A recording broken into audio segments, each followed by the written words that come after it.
Welcome back, folks. I am Jon Najarian. My brother Pete Najarian will be joining me shortly as we discuss a very big week coming our way as far as fintech, as far as tech, and of course, tariffs. It wouldn't be a week without tariffs.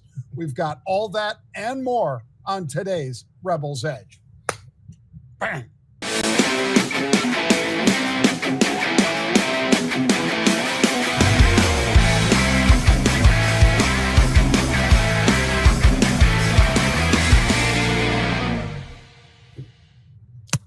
It's official. The Rebel's Edge is on for another week. And I'll tell you what, John, just talking to the people here in New York, it's been very, very interesting. Just getting a little feel for it again. I haven't been here in a long time. I know you get back and forth a lot, but I'll tell you what, the city feels like it's pretty vibrant right now, to be honest with you. All this negativity that we hear, I'm not really seeing it. Yeah, well, you know, one of the things that I'd say, Pete, is I was looking at a headline for Temu and Shine. These are two, of course, of the biggest folks that export from China, import to us, fast fashion and so forth. And they were saying, oh, prices are up 300% to account for the tariffs and so forth. And I'm sitting there thinking, so who are the morons that are going to buy it up 300%? I mean, folks, you have a choice. It's not like you've got some gun to your head to have to, number one, to have to buy something. If it's a durable good, obviously you do not have to have that particular item this week ahead of what may be some trade deals and so forth. And I just wonder, Pete, if they think we're really that dumb that just because the prices go up, people won't say to themselves, maybe I'll put off that purchase that I don't need right now.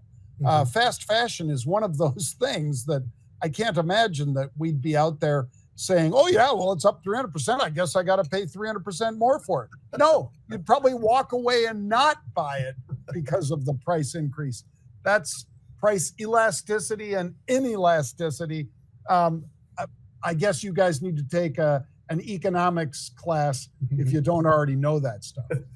But Pete and I on the Rebel's Edge, every week we break it down with macro minute, fantastic futures, stocks, and then a little bit of sports. So Pete, let's dive into the macro side, which I guess I touched on, but further I'll say, per our friend Charlie Gasparino over at Fox and the New York Post, the White House wants to roll out trade deals this week.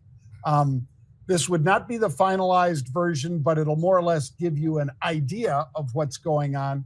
Yep. People wanted that right away. So the market popped a little on the opening and then sold off, Pete. And I think the sell-off is based on they're waiting for when the deals start getting announced. Yeah, Charlie, the gas man, he's always one of those guys out in front of it all, John. I'll tell you what, here's what I'm looking at from a macro perspective for this week. Obviously, the Trump tariffs. Anytime anybody discusses anything about that, the market's going to move. It moves both up and down. And last week, we started off on Monday. It was awful, right? And then all of a sudden, we recovered. And then great day Tuesday, Thursday, Wednesday, Friday, the whole thing turned out pretty great. Here's the other thing that we've been talking about a lot about, John. How about earnings and the fact of the influence that that has made on the macro side of everything? It absolutely has buoyed the markets in a big way. And this week, well, we got the Mag 7. We got 4 of them coming out this week. But there are so many different earnings, and I think that's going to be something very important. You've got Apple, you've got Amazon, you've got Meta, you've got, MSRT, all of these different names that are out there, Coke, Starbucks. I mean, the list goes on and on. I think earnings will be a huge influence this week. And if they're as strong as they've been so far, I think the markets could start to move to the upside. Yeah. And one of the big finfluencers, Pete, PayPal, has earnings coming out after the bell tomorrow, Tuesday. Yep. All right, let's hit fantastic futures. I'm going to say gold is up another % today. We're still not back to 3,400, but at 3,340 or thereabouts, it's still a pretty strong asset class, and I don't think people should be walking away from it. No. And we talk about VIX all the time, and we're going to talk about it again, John, because it's probably one of the most important things. Every single day when I start out my day, I look at where the volatility index is. I also look to see where the 10-year is. Give me a little bit of a flavor for the day. Well, when you really look at the volatility index and you look at the month of April, John, we started somewhere in the 17s. We got all the way up into the 52s mid-month. The range recently has been 34 to 55 until last week. We had such a solid week. We started to go down, down, down, down, down. And the next thing you know, now we're in the mid-20s. So it just shows you how fast these things really can move in the recovery and so forth. Year to date, the volatility index is still up, or was up 50%. It's impressive to watch where we are each and every day, but that is a great way, John, to gauge where are we in this market, this sell-off of the tariffs, and where it is as far as the earnings itself that are influencing it so much, the moves that we are getting. And that big run we had last week, that positive run to the upside, really did squash down the volatility index down into the 24s, 25s. Well, we'll keep an eye on the volatility as always, Pete. Thank you for that. Let's talk about CG Oncology. Now, this stock in the beginning of April was $15 a share or thereabouts. It had come down because they were waiting for the kind of news that they got today, which was 58% of patients showed a very positive reaction, Pete, to this oncology treatment. And because of that, the stock is up 38%.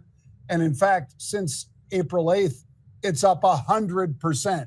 It's doubled since April 8th, Pete. This one is just on fire.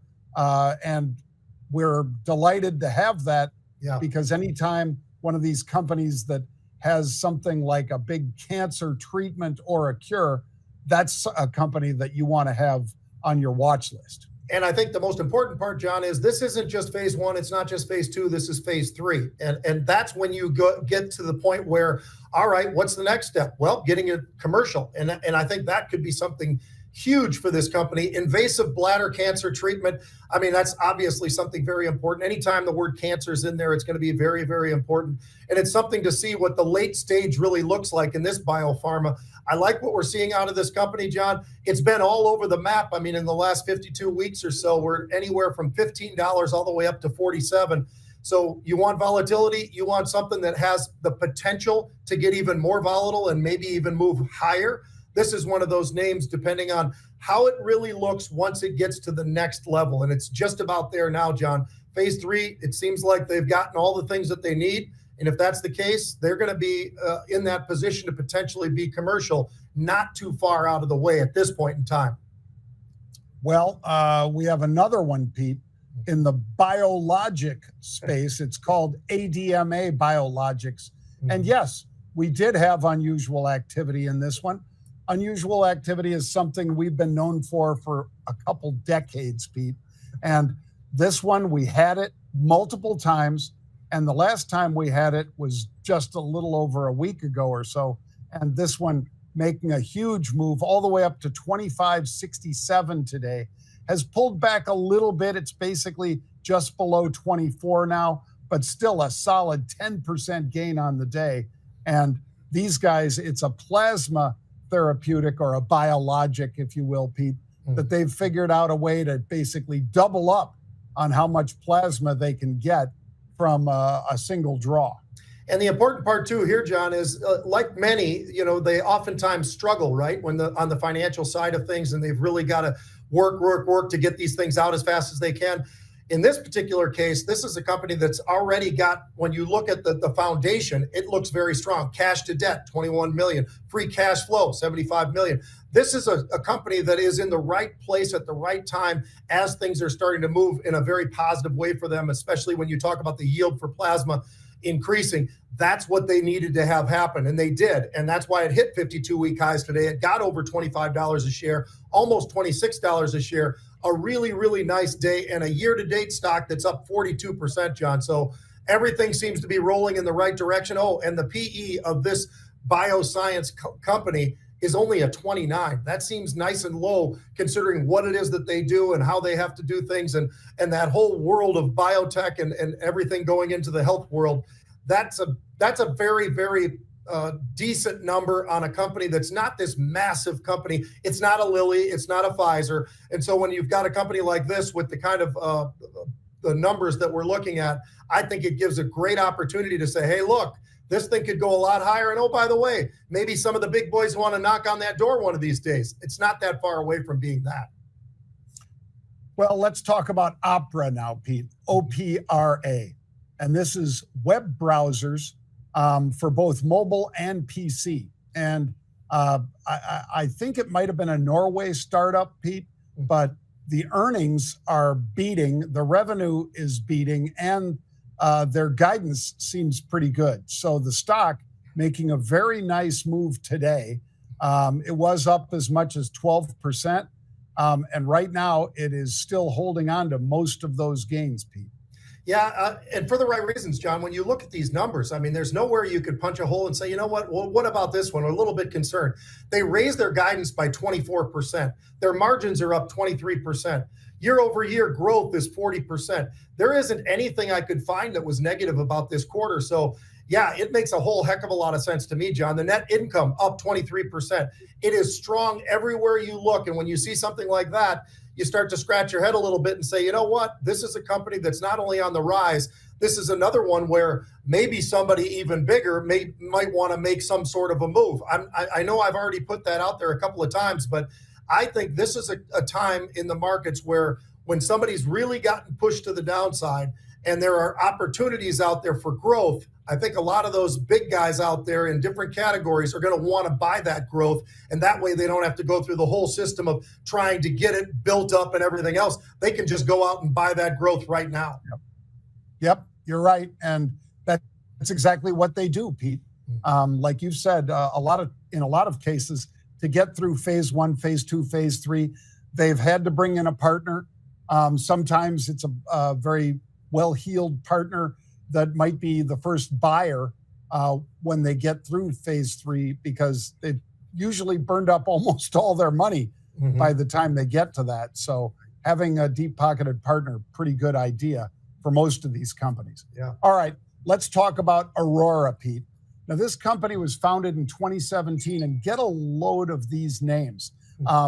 It's an ex-Waymo tech chief that co-founded it, along with a Tesla autopilot and another guy from Uber's self-driving division. So you're talking about three of the biggest names in self-driving vehicles: Waymo, Uber, and Tesla. All these, I know Uber isn't as much of a development side, but they're an application side, obviously, for it. But these aren't for cars, Pete. This is self-driving trucks. So AUR was seeing a nice pop today, gave up a lot of that pop. But I think when you take a look at autonomous trucking and what the potential is here, you see why somebody decided they had to get in this morning over $7 a share and ran it to nearly $7.60 before it eased back. Yeah, and Ravi Shankar over at Morgan Stanley is one of the folks out there that really talk very highly about this stock, John. I mean, they have done a lot of things so well. The cash burn is pretty high. That's one thing I think you'd be a little bit concerned about. But when you look at the cash to debt, you see $1.1 billion. They've got a lot of room still to kind of wiggle around in an era that people are really after this whole self-driving technology. And as you mentioned, John, this is specifically for trucks. That makes it very, very unique, and I think something that could be incredible for the future. I think others feel the same way, and I think that's why this is one of those names on the pullbacks. It might be something that you might nibble on just a little bit on some of these pullbacks, because I don't think the future is that far away for this to become something that everybody is going to be migrating to. It should be pretty interesting to watch how this plays out. We all know that everybody, everywhere that we go, whether it's Tesla or whomever, John, they're after this whole thing, right? And Google's been involved for a very long period of time, self-driving, all these things. It's really, really an interesting time, I think, for this whole, this part of AI or AV or however you want to frame it, has gotten pretty interesting as we get a little bit closer to when is that day going to come. It's getting a lot closer right now. Well, and speaking of when is that day going to come, the NFL draft finally did come, Pete. And I know that that's one of your favorite times and mine for the year. I mean, I remember you and I used to always get Mel Kiper's draft book, which is, folks, it's almost as thick as the Bible.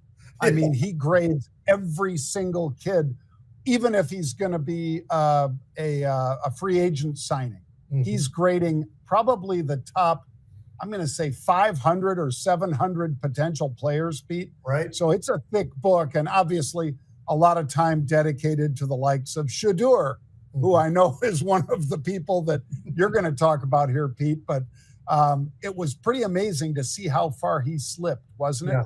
That part was incredible. It absolutely was, John. But look, first off, let's just go to kind of break it down. You and I were both watching the draft at different times, but the first round is always interesting. It's long, but I'll tell you what, all you got to do, and you and I have been talking about this all morning, the NBA Finals can't even come close to what the NFL draft looks like for viewers. So that gives you a little bit of an idea of how important this is to the fan base of the NFL and of the different colleges and everything. And everybody feels like a winner at the very end for the most part. And every once in a while, there are some out there that maybe some of the picks are a little bit questionable. But this year, the one that I think really did it all, John, was Seattle.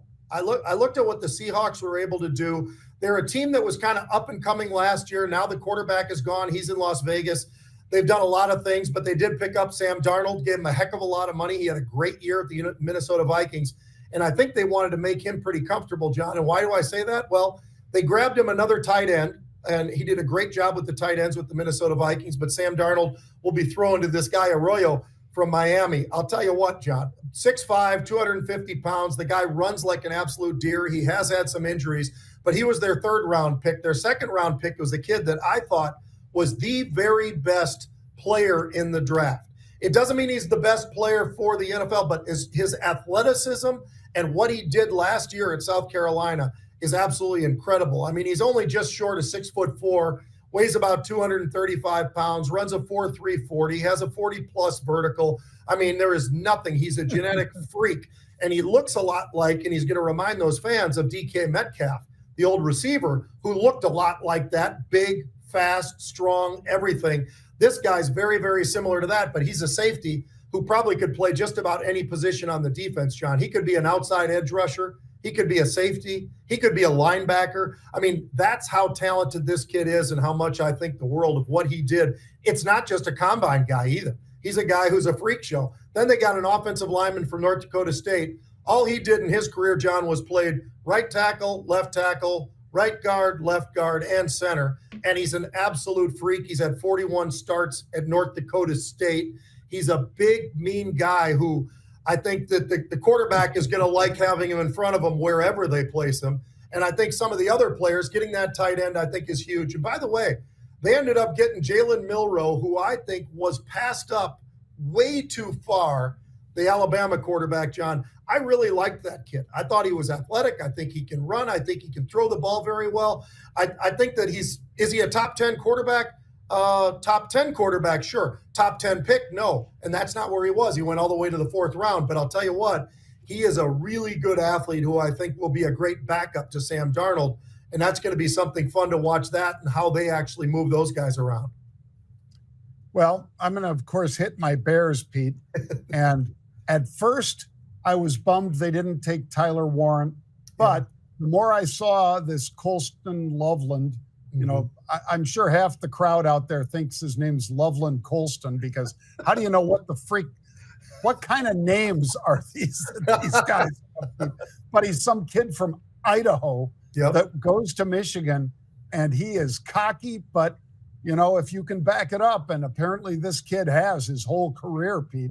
So the fact that the new head coach of the Bears decided, I'm going to stack receivers for Caleb Williams, I think Caleb loves that. As long as these free agent offensive and defensive linemen work out for them, this will be an awesome draft.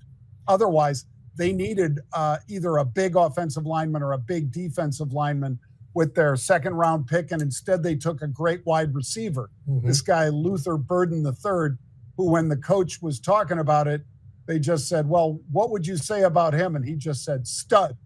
Next question. I think the Bears did do a great job, John. They did what they needed to do, and it's something you and I talked about. I think a good head coach and general manager is going to go out and say, what do we need during free agency? We need offensive linemen. They signed offensive linemen. They didn't really need the offensive linemen anymore because they signed them from free agency of guys who've already proven themselves in the NFL rather. But now all of a sudden you get into the draft, you say, well, let's put more talent around him too. Let's give him more receivers. Let's give him an opportunity to throw the ball. We got our offensive line bulked up. Now we're going to get even more receivers for him to throw to. I think it was a great move. I love the coach, and I love the fact that, just to answer with just a couple of words, he's a stud. I think that sort of says it all. Yep. Well, and then in the third round, Pete, the Bears got one of the biggest guys in the draft, not in terms of name. He's a whatchamacallit, a Boston College kid, Pete. Yep. Not that they don't get noticed. I mean, you and I know Doug Flutie pretty well, and he got noticed. Yeah, he got noticed. He's a little guy. This guy, Ozzie Trapillo, he is 6'8", almost 6'9", Pete, 320 pounds. That is a big offensive tackle, no matter how you slice it. And so that's going to be that kid's going to start, Pete, is my prediction. And they got a couple good free agents, but I think this kid, again, third round pick, they traded down and they still got the guy they wanted. That is something that Chicago rarely does very well, but I think the coach is already showing that he's smart as well as just a very good judge of raw talent, the kind that the Bears needed so desperately. Next up, John, let's just hit real quick. We got to talk about this. Shedeur Sanders, everybody was talking about it. The guy didn't go in the first round. Everybody was shocked. Didn't go in the second round, third round. All of a sudden, he's starting to slide. And there was all this discussion, all sorts of crazy things being said. We're going to skip all that crap. Why don't we just jump to this? He went at pick 144. What makes that really, really, really interesting, at pick 94, Cleveland Browns, who did they take? They took a quarterback. It was Dylan Gabriel from Oregon. Now, you take him at 94, and Shedeur slides all the way to 144. They got two older quarterbacks that they signed in the recently, but before the draft. And of course, they still got the money that they've got in Watson. So they've got a heck of a lot of quarterbacks there. I don't know how this is going to literally work out, John, but there's a lot of guys competing for just a few spots. But Shedeur, I think, got humbled. And will he be humbled, I guess I should ask you, because we know what happens within the family. They have a hard time being humble. Is he going to be humbled now that he got picked 144 and they took a quarterback in front of him at 94? You tell me. You know a little bit more about him than I do at Colorado. Well, I don't know that there were any players, Pete, that were more famous than those three players on a team. So in other words, with the Colorado Buffaloes, Shedeur Sanders, Shiloh Sanders, brothers, of course, and sons of Dion, as well as Travis Hunter. They were so famous that my daughter, who goes to the University of Colorado, said they don't even go to school. But not that they're bad kids for not going to school, Pete. They just do all the lessons at home because the crowds would be too big following them around campus and trying to get into the rooms that they're in. It's like that. Now, Colston Loveland, I don't think that was quite the same for him. I don't think it was quite the same for, Dart or any of these other guys. But these guys, Travis Hunter seems to have a lot more humility than, obviously, than Shedeur. I bet Shiloh probably has a little more humility too, because like me, he was undrafted. And, that's a deal for a guy that is, I think that kid's going to be a starter in the NFL, Pete. Could be wrong. I saw him play. I thought he was a great playmaker, like his father, not at the same level of talent as his father, and not running the same sort of speed that his father had, but nonetheless, a great athlete, and passed over by everybody. So there's and I think, and maybe we'll play it tomorrow on the show, Pete, there's a sage, I forget her name, but you knew her name. Steele. Yeah, she did a great job breaking down, is it racist? Is it prejudice? And she said, no, it's not. She said, look at, the what was it? 26 of the first 32 players taken were black. It's not a question of racism. It's a question of, is there the same ability to teach a player that doesn't want to be taught, that thinks he knows it all or whatever? I think that was a real concern. And also in the locker room, what's he going to be like? Because we talked extensively, you and I did, about, that there was a great quarterback for the Seattle Seahawks. And yet that kid didn't do well in Denver because he decided he needed his own space. He didn't need to be in the locker room. He needed to fly on his own jet and all this kind of crap. That's not the makings good team player. And these guys, we need to see whether or not they can be team players. They've got the skills and they've got the athleticism. The question is, do they have just a modicum of humility so that they can actually contribute to a team rather than being an individual? Yep. Well, it's going to be interesting, John. The draft is just part of it. Now we've got all the different workouts that go on along, and then eventually at camp and everything else. So it's still going to be, people will be watching those camp workouts over the NBA. So it'll be interesting to see. Yeah, that will be. Well, folks, thanks for tuning in today. Pete Najarian and I will be back tomorrow at 1 p.m. Eastern time. Pete's heading back to Florida. I'll still be here in New York. Bang. Have a great one, everybody. We'll see you tomorrow.